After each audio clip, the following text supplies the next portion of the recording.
কুমারের শরীরের অবস্থা যা দেখে এসেছি তা বলার নয়। আজ তার শরীর কেমন আছে কে জানে। বাহ বাবা, কি হাওয়াই না দিচ্ছে। হ্যাঁ হ্যাঁ, কি কি বললে? আজ তার শরীরের অবস্থা কেমন আছে কে জানে।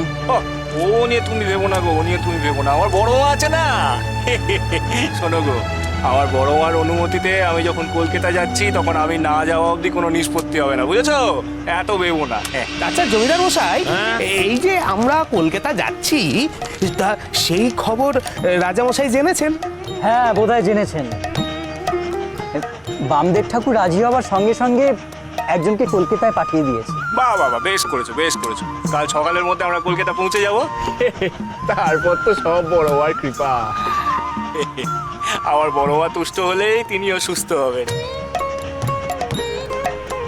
এই গদাই, জয় তারা জয় জয় তারা জয় তারা জয় জয় তারা জয় বড় মা গো।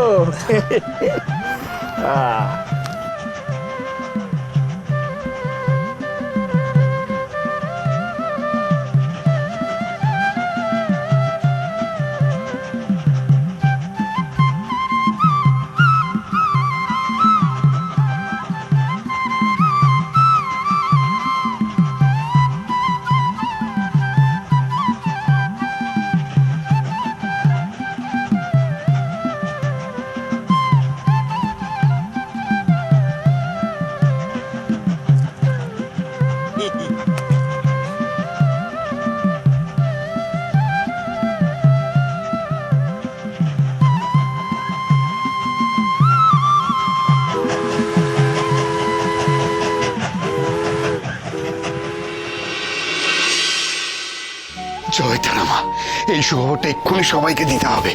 জয় মা, জয় মা।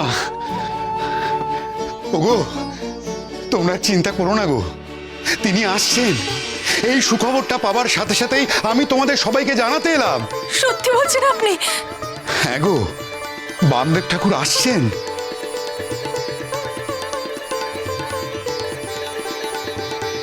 আজ রাত পোহালেই কাল ভোর বেলায় তিনি কলকাতায় পৌঁছাবেন। তারপর মা তারার কৃপায় আমার অসুস্থ ছেলেকে তিনি রক্ষা করবেন। জয় মা তারা। কাল সকালেই? হ্যাঁ ডাক্তার। সকাল হতে তো অনেক দেরি মহারাজ। রাজকুমারের শরীরে দ্রুত অবনতি ঘটছে। আজ রাতের মধ্যেই হয়তো। ডাক্তার,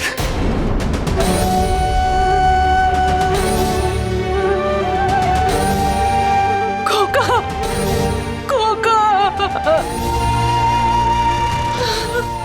না ডাক্তার, না, এ হতে পারে না ডাক্তার।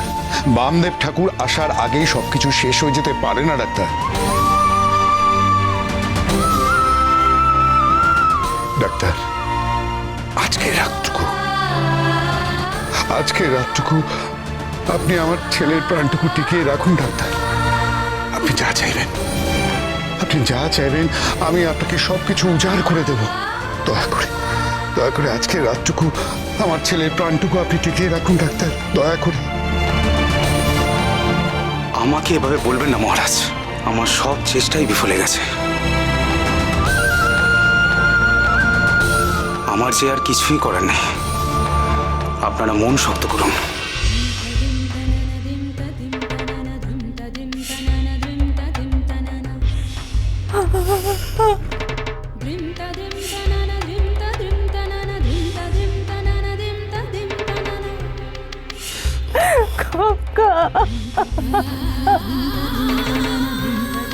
না না, এই কিছুতেই হতে পারে না বাবা মশাই। উনি আমাকে এভাবে ভাসিয়ে চলে যেতে পারেন না। আমি ঠাকুর ঘরে মা কালীর কাছে হত্যে দিয়ে পড়ে থাকবো। আমি হত্যে দিয়ে পড়ে থাকবো। বৌমা, হ্যাঁ মা, নির্জলা উপবাস থেকে আমি মা কালীকে ডেকে যাব। দাঁড়াও বৌমা,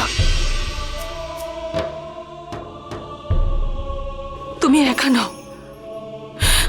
আমার সন্তানের প্রাণ বাঁচাবার জন্য আমিও তোমার সঙ্গে হত্যে দিয়ে পড়ে থাকবো। আমিও দেখি বামদেব ঠাকুর আসার আগে মা কালী কিভাবে আমার সন্তানের প্রাণ কেড়ে নেন। আমিও দেখি।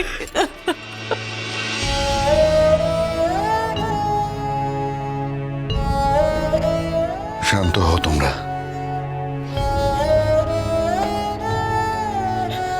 শান্ত হও তোমরা। আমার মন কি বলছে জানো? বামদেব ঠাকুর এসে সুস্থ করে তুলবে আমার প্রদ্যুৎকে। অপরাধ নেবেন না মহারাজ। যে বামদেবের ওপর আপনি এত ভরসা করছেন সে কি আদৌ ভরসার যোগ্য? তর্ক পঞ্চরত্ন মশাই, যেখানে আমি সাহেব ডাক্তার, দেশি ডাক্তার থেকে কবিরাজ, বৈদ্যরাজ সবাই এক কথায় আপনার দত্তপুত্রের জীবনের আশা ছেড়ে দিয়েছেন, সেখানে বামদেবের তন্ত্রমন্ত্র তুকতাকে কি ছেলের জীবন ফিরে পাবেন? আমার তো বিশ্বাস হচ্ছে না।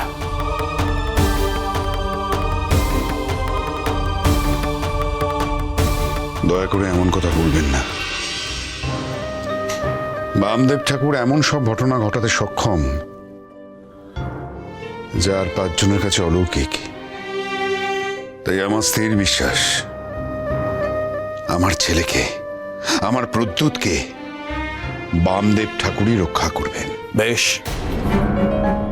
আপনার যখন বিশ্বাস আছে বামদেব ঠাকুরের ওপর, তখন আমার কিচ্ছু বলার নেই। আসুক তিনি, দেখি তার অলৌকিক কাণ্ড। কিন্তু তার আগে যদি কোনো দুর্ঘটনা ঘটে যায়।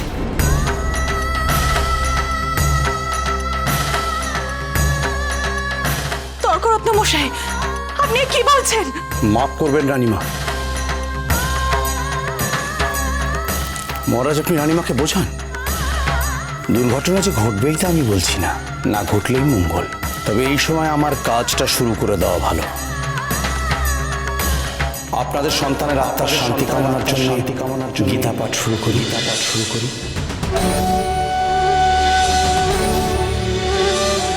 যাত্রাকালে গীতার বাণী কানে গেলে মৃতের আত্মার স্বর্গপ্রাপ্তি ঘটে। না না, গীতা পাঠে আপনার নিশ্চয়ই আপত্তি নেই মহারাজ?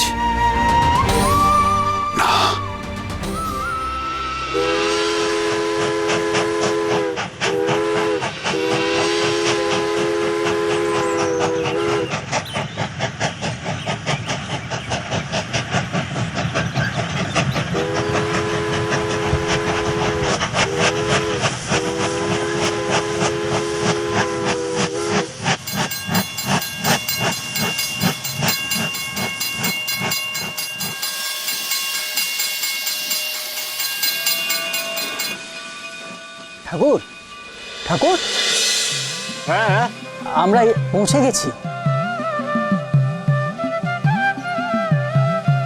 কলকাতা বড়মা, কলকাতা পৌঁছে গেছি গো বড়মা। কলকাতা কোথায়? ও লগেন কাকা, ও রাম, আরে ও টোট, আমরা কলকাতা পৌঁছে গেছি। এই ওঠ, আসুন আসুন ঠাকুর, আসুন। এনে কোথায়? চলো গো, নিয়ে নাও, নিয়ে নাও। চলো গো, চলো চলো। আসুন আসুন আসুন, এই, এসো। এই তারা আছে,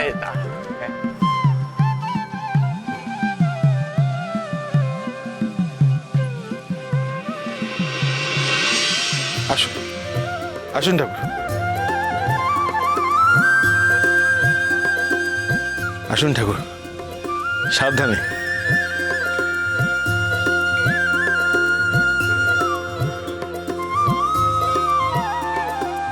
বাবা ঠাকুর,